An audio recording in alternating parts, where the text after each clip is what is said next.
श्री स्वामी समर्थ. प्रस्तावना. अक्कलकोटचे परमपूज्य श्री स्वामी समर्थ महाराज हे दत्तावतार मानले जातात. त्यांच्या लीलेचा अंत नाही. ही कथा शब्दापेक्षा अनुभवाची आहे, म्हणूनच तिला अबोल कथा म्हणतात. भाग 1 ते 5. आगमन आणि कृपा. भाग 1. अक्कलकोटमध्ये स्वामींचे आगमन झाले. कोणी ओळखले नाही, पण त्यांचे तेजाने लोकांना आकर्षित झाले. भाग 2. एक गरीब भिकारी रोज स्वामींना नमस्कार करत असे. एके दिवशी त्याला अन्नाची व्यवस्था झाली. स्वामींची कृपा. भाग 3. एक आजारी माणूस स्वामींच्या चरणी गेला. स्वामींनी फक्त नजर टाकली, रोग नाहीसा झाला. भाग 4. स्वामी म्हणाले, भिवू नकोस, मी तुझ्या पाठीशी आहे. हे शब्द भक्तासाठी आधार बनले. भाग 5. एक स्त्री दुःखात होती. स्वामींनी तिला धीर दिला. तिचे जीवन बदलले. भाग 6 ते 10. चमत्कार आणि विश्वास. भाग 6. भुकेलेला भक्ताला स्वामींनी अन्न दिले. कुठून आले कुणालाच कळले नाही. भाग 7. एक शय्यानी व्यक्ती स्वामींची परीक्षा घेत होते, पण स्वामींनी त्याला अहंकार मोडला. भाग 8. स्वामींच्या नावाने एका घरात दुःख सुख शांती नांदू लागली. भाग 9. एका हरवलेले मूल्य स्वामींच्या कृपेने आईला मिळाले. भाग 10. स्वामी म्हणाले, श्रद्धा ठेवा, सर्व काही मिळेल.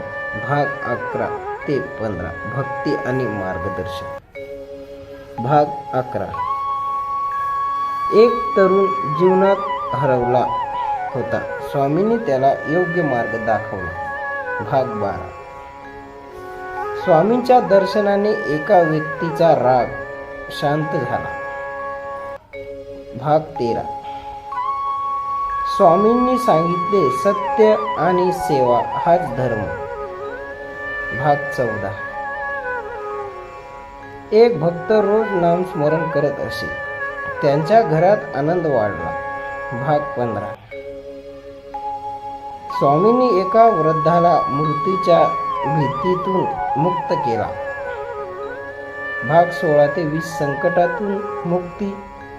भाग 16. एका व्यापारी दिवाळखोरीत गेला होता. स्वामींच्या कृपेने त्याला नवा मार्ग मिळाला. भाग 17. स्वामींनी एका स्त्रीला अपघातातून वाचवले. भाग 18. एक भक्त संकटात स्वामी समर्थ म्हणत राहिला. संकट टळले. भाग 19.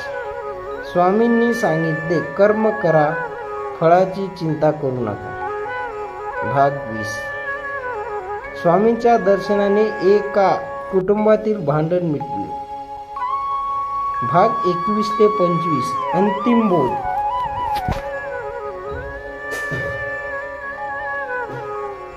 भाग 21. स्वामी म्हणाले, मी सदैव तुमच्या सोबत आहे. भाग 22. एक भक्त निराश झाला होता. स्वामींनी त्याला आशा दिली. स्वामींच्या नामस्मरणाने मन शांत होते. भाग 24. स्वामींनी शिकवले, प्रेम आणि विश्वास हाच खरा मार्ग. भाग 25. स्वामींची लीला शब्दात मावत नाही, हीच फक्त अनुभवाची असते. आजचा कानमंत्र. श्री स्वामी समर्थ हा मंत्र श्रद्धेने जपा, सर्व संकटे दूर होतील. मनातला भिडणारी शेवटचे विचार. स्वामीवर विश्वास ठेवा, मार्ग आपोआप सापडेल. संकटे हीच परीक्षा असतात, शिक्षा नाही. नामस्मरणाचे खरे समाधान आहे. स्वामी कधी भक्ताला सोडत नाही. प्रेम, श्रद्धा आणि सेवा हाच जीवनाचा सार. श्री स्वामी समर्थ.